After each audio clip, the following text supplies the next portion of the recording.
welcome to this edition of MBC News. Now, a new addiction has surfaced that could drive you to the brink of insanity. But who knew a little bird could be the cause of it all? Frita Beauchamp has the story.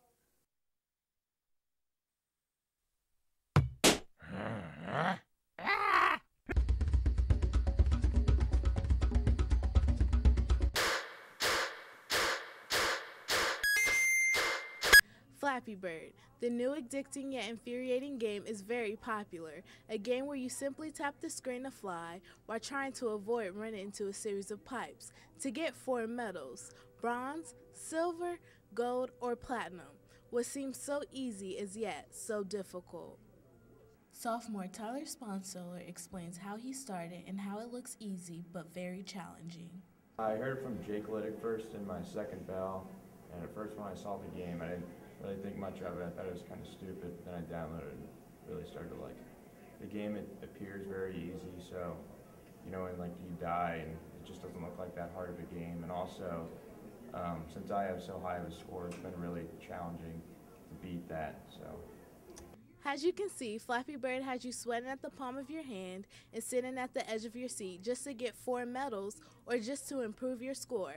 But don't worry, you can do it. Just keep tapping to keep that bird flapping.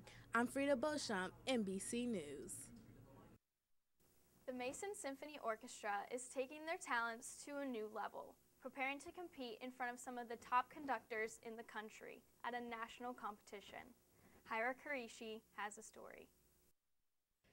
To be crowned the best of the best, that's something that we all hope to achieve. And this March, Mason High School Honors Symphony Orchestra is one step closer to achieving this dream. These talented musicians will be traveling to Louisville to compete against other school districts in front of a live performance of top conductors in the country. A whole other playing field, MHS Orchestra Director Stephanie Jones is eager to prepare her students for this whole new experience. Puts us on the national stage, which we're going to be judged by 3 adjudicators that are some of the biggest names in orchestra teaching in the United States of America. They're going to listen to each group and they're going to give us feedback and comments and rank us against each other. And then we're also going to be clinicked by one of the best orchestra directors in the nation. And so the kids are going to get special feedback, and that's one of the most exciting parts of the opportunity and experience for them.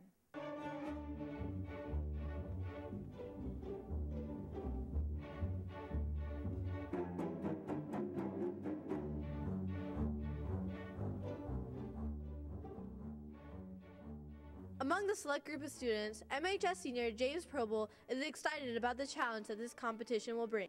It's a different mindset that you have to be in to prepare something on a national level.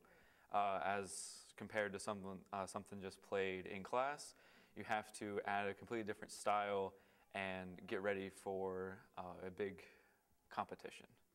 I can tell with my peers and Mrs. Jones and the whole orchestra that we've matured and grown up, and our sound has changed, and we've really grown up, like I've said before, as musicians. As violins are being tuned and the final notes are being learned, anticipation is growing in the music halls of Mason High School. This selection to play at the festival will expose Mason High School students to a world of endless possibilities where they can take their musical talent to the next level. I'm Hira Qureshi, MBC News.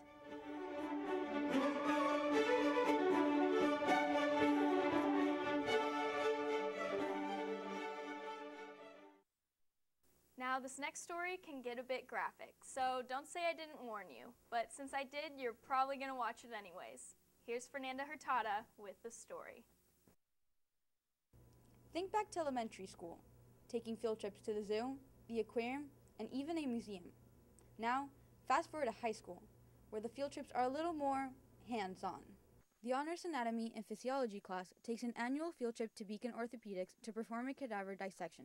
A similar experience to a real surgery, but with a completely different purpose. Well, the way we do surgery or the way we do exposures in a cadaver is very different in the sense that we're not trying to keep our incisions as small as possible. We're trying to see as much as we can see so that everybody can learn as much as possible. Whereas in a surgical setting, you don't want to make incisions bigger than necessary. You don't want to do any more dissection than you have to do because it increases the amount of pain the patient has. Only 2 people from each of Carol Lehman and Maggie Long's bells were able to be part of this experience. They needed good grades and a high interest in the medical field to participate. The biggest thing that I want them to get out of it is, you know, if this is something that they really truly love, and, you know, when they went in there today and they can't think of themselves doing anything else but, you know, being like the doctor or the surgical techs that were in there with us today, I want this to propel them into something that is they're going to be their future. Because as my job, you know, I need people to take care of me when I'm old and gray. And so my students are the people that are going to have to do that. I want to study some orthopedics, so being here is really like appropriate. I kind of want to do orthopedic surgery. So talking to the surgeon here is really like eye-opening. There's a lot more in there than what we talked about in class. I thought I had a pretty good idea going in of what was going to be there, and there was a lot more than I had anticipated, and it surprised me a lot. For students like Drew, who have an interest in the medical field, the program at Beacon shows them more detail into what the career may demand. From this experience, I hope they get a better understanding of the anatomy. I think that's the main priority here. But I also want them to interact with the professionals and give them the chance to open up a door or allow them to come and shadow with a professional and allow them to really get a grasp of what that profession really is. You know on TV, on Grey's Anatomy, what a doctor is, what a nurse is, but really what is that on the day-to-day? For some, this may not be the ideal field trip. It may even make them a little queasy. But for others, this is a glimpse into what their future will hold. I'm Fernanda Hurtado, MBC News. A group that may not be as well known as others here at MHS is dedicated to bringing student athletes together through faith and religion. Sami Villagran has the story. Having faith is a big part of many students' lives. Although MHS is a public school, devotion can still be found in our halls. Senior Taylor Stewart explains how religion, sports, and students can come together. It's kind of cool going into a place where it's all athletes and we all share this common thing of Jesus. And it was kind of cool, this idea that we're all kind of bounded by one thing, and it's just not sports, it's also Jesus. Fellowship of Christian Athletes not only incorporates students but teachers as well. For Huff, this allows him to share with students and staff his faith at FCA. I hope that kids here, students here, because it's not just me, but it's other teachers sharing their faith and students sharing their faith. I just, you know, when you see real stories of how faith works and how it impacts lives, then, you know, that can inspire and bring change to another person as well. So I'm hoping that it will help students find the same kind of relationship that changed my life. Whether you're a student athlete, or a teacher, if you're looking to strengthen your faith, FCA is the place for you. I am Sami Villagran, MBC News.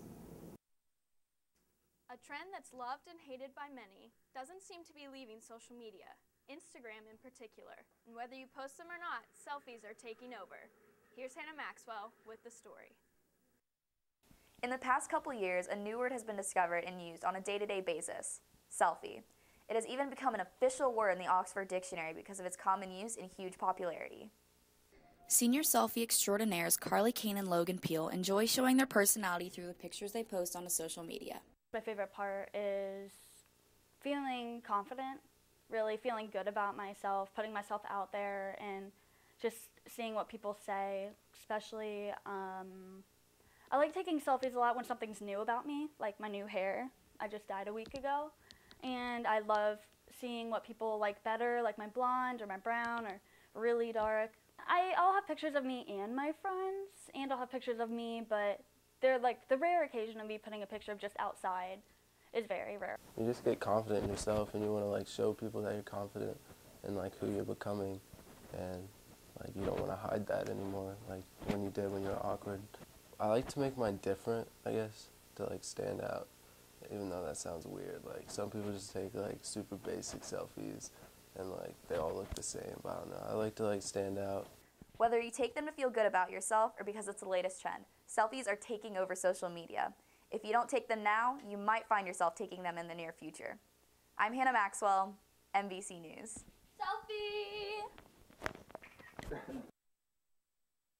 With 7 snow days so far, instead of adding on days to the end of the year, students have been asked to complete blizzard bags. Although it may seem like a solution to many, others disagree with the decision. Kaitlyn has the story.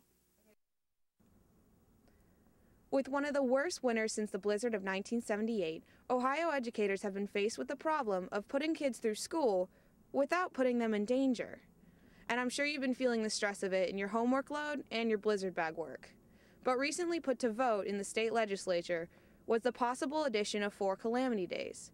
And while the vote passed preliminary stages, the final plan has yet to be decided on, and opinions vary as to what they hope the change will look like if it goes through.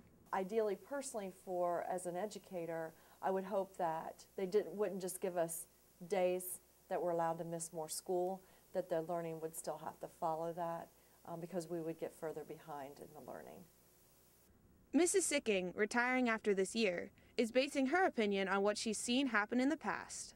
I've been teaching for a really long time, and this has happened before in the past, and they have gotten some additional snow days. I'm pulling for it because you figure the entire city of Cincinnati, everything up here, everything in Kentucky, the schools are all in the same situation as we are. The blizzard bags, you know, it's as much work for us teachers as it is for the kids. It's a good idea. It's experimental at this point, so, you know, I don't know how people like it, how they don't like it. I don't even know how I feel about it yet, but you got to start somewhere and see what's going to work. AP European history teacher Mr. Dugan shares while keeping kids in school is important, the unique winter shouldn't punish them. Well, I think that the big issue you run into is this is a special year. I mean, if you look at Mason in the last 20 years, we haven't gone past our 5 snow days. So this is an unusual circumstance. So I think that the fact that the state's willing to look into this and look into adding days, you know, that's something that it works for this year. I wouldn't want that to be a permanent type of scenario. I think that it's a temporary thing. It's a one-time thing. You know, in the end, it's a safety issue, and I think that they're making the right step in you know, looking at the days. However, the main issue that I discussed with regard to the blizzard bag is that there's no kind of set limit on the amount of work that the students have to do. It's nice to say that you have 2 weeks to complete something, but when you get to a point in the trimester like we are right now, long-term projects, things that are due on exam week don't really seem to work. So it becomes, here's a 3-hour project that quote-unquote is due in 2 weeks, but really it'd be great if you had it done tomorrow. And that's not helping the students. And I see a lot of frustration coming from the student side, and that's something that I don't think is intended by, you know, the act of the blizzard bag. While everyone keeps their own opinions on how to keep students caught up with their classes, this winter has definitely thrown a curveball at the system, and only time will tell if the vote for more calamity days goes through and how that change will affect us. But until then, I'm Kaitlyn Emter, MBC News. Imagine losing one of your senses: touch, smell, sight, hearing, or taste. Now imagine being born without one completely. Well, that's the reality for the American Sign Language teacher here at MHS. Kendall Jones has the story. Learning a new language can be challenging for students who aren't completely submerged in the desired culture. To combat this, most foreign language teachers speak the language they are teaching for the entire class period to make the learning process a little bit more engaging. But for American Sign Language teacher Sarah Haven, the language she teaches is the only language she knows. So I was born deaf, and my mom was sick while she was pregnant with me. And it was an infection, a virus. It passed through the placenta while she was pregnant with me, and I got that illness, and it caused me to become deaf. Like most people, growing up for Haven was a struggle, but her childhood was a little bit more dynamic. When I was growing up in school, it was fine. In elementary